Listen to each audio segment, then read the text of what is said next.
início de tudo que a gente vai pensar aqui hoje também, que uma criança chega com a mãe que tinha a violentado lá no Espaço Alana por conta de um objeto de consumo que era uma boneca.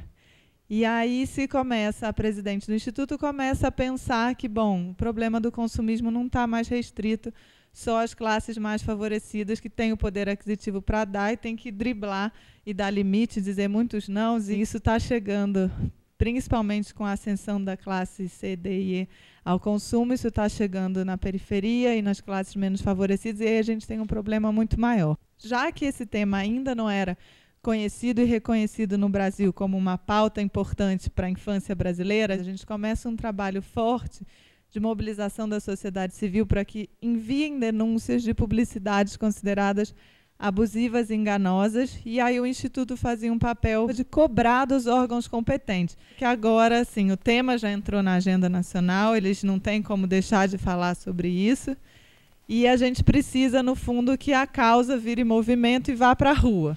Por isso que vocês estão aqui hoje. Acho fundamental a gente olhar as crianças com mais atenção. Pelo menos é para isso que eu me dedico muito, desde de ficar em casa com as crianças e poder acompanhar o crescimento deles de perto, até o meu trabalho, que é voltado para esse fim. E hoje em dia, assim, eu vejo, através do meu filho, a pressão dessa coisa do consumo, do comprar, do ter, é muito grande. Eu faço uma pesquisa de brinquedos e brincadeiras pelo Brasil. Eu tento encontrar a criança, o que ela faz hoje no Brasil, quem é essa criança, como ela atua. E eu acho que o meio que está ficando antinatural hoje em dia é o da rua.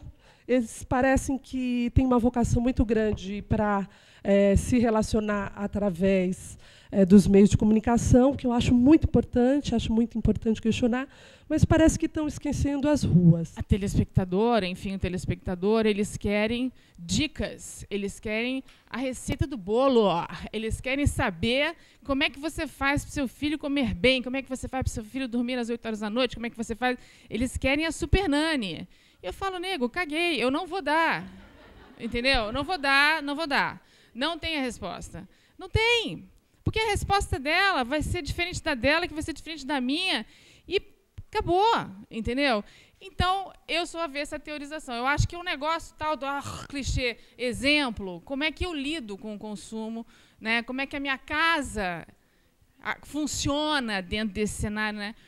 E aí, eu acho que ali, através dessa rotina, desse dia a dia, dessa ética, né, é que eles vão entender, não é no blá, blá, blá. É importante a gente ter ideia de que a mídia ela exerce um papel fundamental na socialização das crianças, sendo suporte de mundo de modelo. A vida levou a gente num clima de tal pressa, de tal velocidade, de tal querer que o problema esteja resolvido, que a gente não senta e conversa. As perguntas é que vão transformar o mundo, né? As perguntas é que fizeram as pessoas inventarem coisas a vida inteira. Por que não? Né? Alguém pergunta por que não e alguma solução nova aparece. Então, nós vamos entrar em diálogo para quê?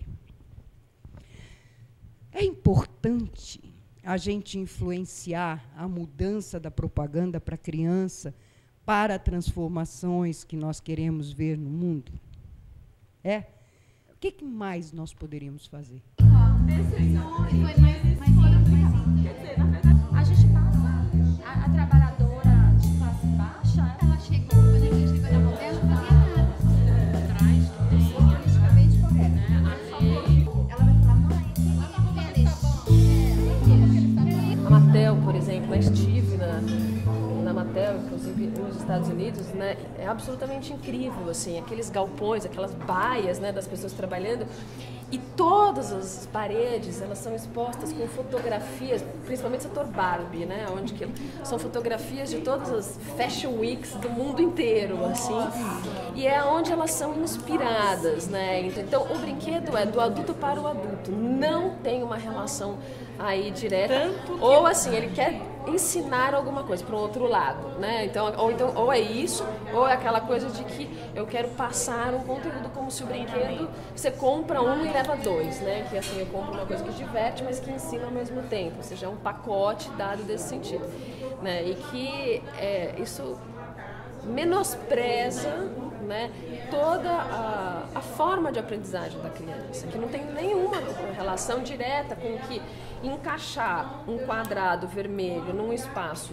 quadrado vermelho, né, como se saber o que vermelho e quadrado, como se o mundo inteiro não estivesse disponível à criança. Quer dizer, você absolutamente extingue, né, a capacidade da criança de captação do mundo, que é absolutamente maior do que qualquer um de nós aqui, né?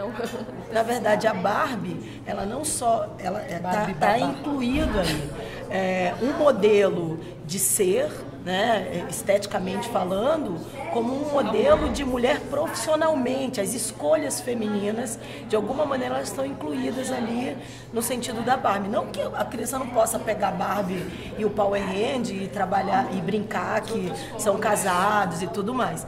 Mas a partir do que a Renata está falando, eu acho que o que a gente tem que pensar é quem produz brinquedo produz com que intenção. Quantas vezes isso aconteceu com o meu pai?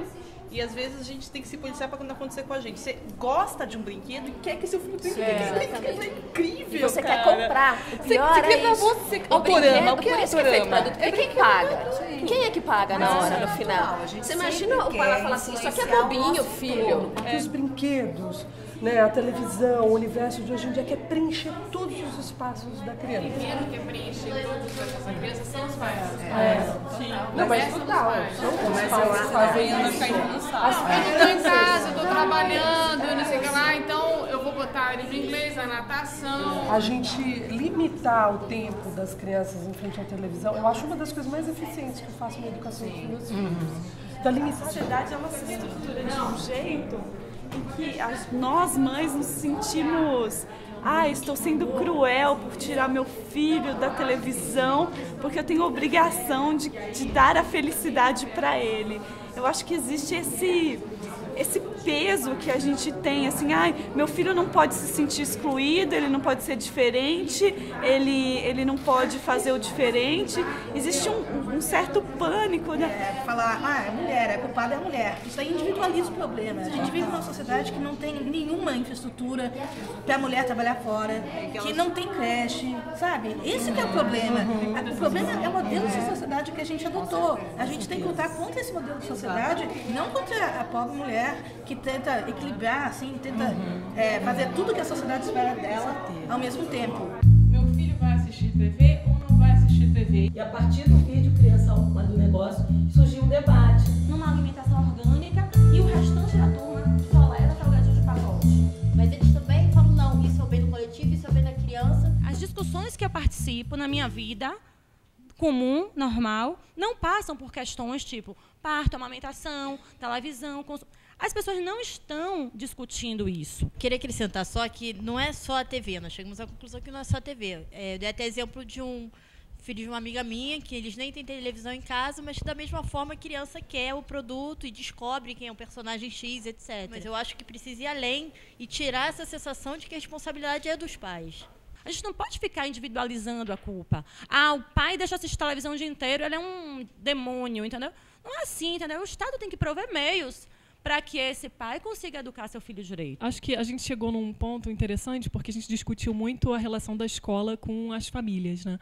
Porque a gente se depara muito com essa coisa da terceirização da educação, né? No sentido de que mães e pais, muitas vezes responsabilizam a escola, a babá, a empregada, o amigo, a avó. Eu acho que nesse desempenho de ser pai e mãe, de ser família e na relação com a escola, é muito importante essa união, essa possibilidade de de dialogar. Eu dialogo muito na internet, dialogo muito no mundo virtual, mas, infelizmente, no dia a dia da escola da minha filha, por exemplo, eu tenho muito pouca facilidade de me colocar para essas questões tão importantes. A questão de qual é o livro que vai ser escolhido para fazer o projeto pedagógico. Qual é o lanche? Qual é o lanche, exatamente. Eu acho que tem que ter esses espaços para a gente poder colocar esses assuntos que estão nas nossas mídias também, nos nossos blogs, na vida real. E me pergunto a todas, o quanto nós fazemos uma escolha de escola consciente.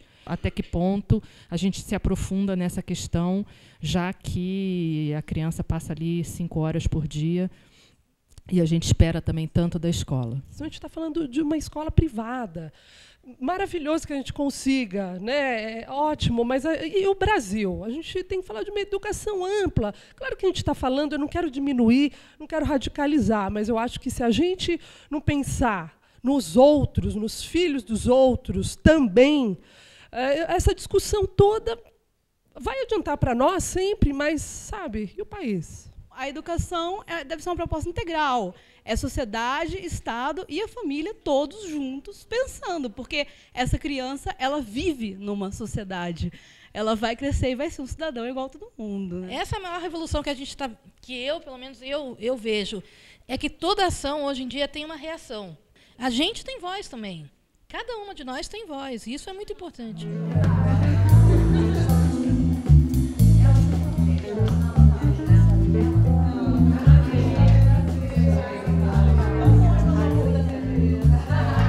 Eu queria agradecer vocês e dizer que isso aqui não é um evento pontual e não é o fim, isso aqui é o começo.